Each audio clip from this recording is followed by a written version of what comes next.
We have categorized human resource into three basic age groups. First one is 0 to 14, that is unproductive, which is biologically and economically unproductive. After that, we have made another group, which is the second group, which is from 15 to 60 years, which is productive, that is, it is biologically and economically productive. The last group, which is 60 plus, that is retired. So, we have divided the whole population into three categories. Now, let us talk about the gender. Now, gender, as you know that in India, females are less in number. The sex ratio, that is not normal. We have, at some places we have 933 is to 1000, at some places we have 822 is to 1000. There are many states like Haryana where females are less in number, and there are many states in India where males are less in number. So, about that also we are going to discuss in higher class. Now see, population pyramid. Population pyramid, that is a pyramid which is made to show the population strength of a country. Population strength of a country, that is represented through population pyramid. Why that is population pyramid? Because its shape is like a pyramid. So this pyramid represents age, gender. Age and gender, that is represented through this population pyramid. And this is graphical illustration of age and gender. So how we make that we are going to learn later on. Now let us discuss some of the important points about this population pyramid. The population pyramid, that is in the shape of pyramid, that is here. After that, here there is representation of number of females or males in horizontal axis. Number of females and males, that is represented through horizontal axis. While age group, that is represented through vertical axis. Now what is horizontal and what is vertical, that you already know. So let us know how we can make population pyramid for the population. Children, here you can see that age that is given vertically. Age that is given vertically. While number of males and females, that's given horizontally. Now, if you see this representation, so this is the number of females. This is the number of females, and in this particular picture, this is number of males in this particular age group. So, in our country, population pyramid, when representation of population pyramid is done, female that are kept always at left. The representation of female that is always kept at left. Okay, this is the rule. That may change, but most of the aesthetics experts, they used to draw that at left. So here you can see age group 0 to 4. Number of females, that is 4, and number of males, that is 6. If we are going to consider that in millions, so it will be 4 million and it will be approximately 6 million. After that, the age group of 5 to 9, here you can see that is less than 4. Okay, that is less than 4 million. So that will be approximately 3.7. Here, number of males, that is approximately 3 millions.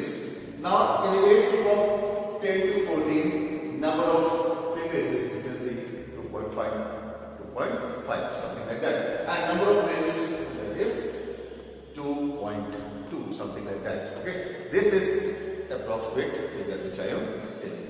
After that, age group of 15 to 19, number of females, you can see, and number of males, you can see. Now here you notice one thing, that it is in the form of pyramid. That means number of females and males are decreasing in number. What is the Now we are discussing about human resource. I have told you that human resources are the most important resources. They are the strength of a nation. Now there are some of the reasons which are responsible for population change. Now in my last video I have told you that some of the people, they are interested to go and settle in the foreign countries because they think that their living condition is better than ours. So some of the people are like that only. They think that there they are going to get better opportunities. Now, due to various factors,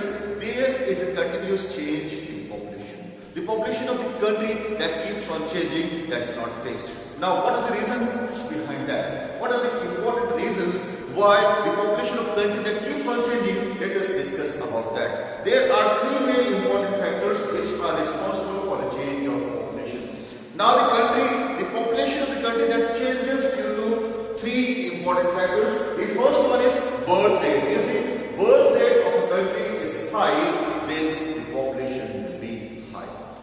Understanding? The population of the country is going to increase if the birth rate will be high.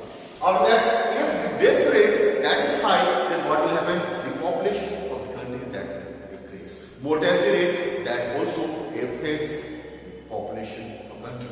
But we are not including that fact under this explanation. The third one, that is migration. Migration is when you are moving out of the country.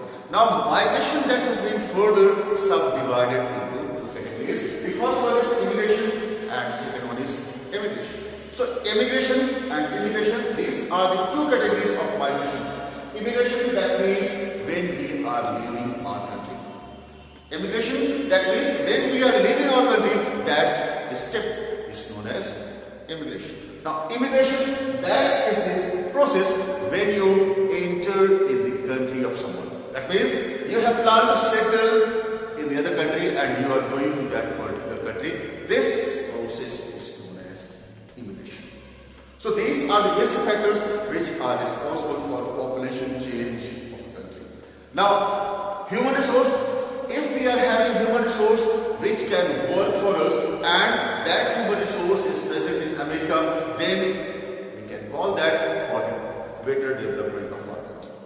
If we are having better caliber, then we can go to America and help the people of America to transform the raw into usable items. That means human resources, they are the resources which can apply their knowledge and skill.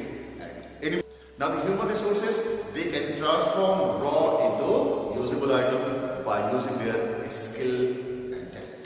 Now, if a human being is talented and he is having a skill, he can easily transform the raw into usable item.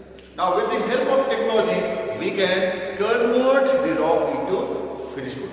Now, human resources, with the help of skill and technology, they can transform the raw into finished good. Now, raw that will be converted into finished good if a person is having a skill, he is having caliber, he is having the knowledge of technology. The knowledge, technology and skill that can help a human being to prove himself as a better human resource. So, human resources, they are very important because the other resources, they get value after getting processing by the human resources, and human resources are the resources which identify the use of the other resources. Now, gold is there, the use of that resource that is identified by the human resources. So, human resources are very important and they are the main strength of a nation. If we have better human resource, then we are the strong nation.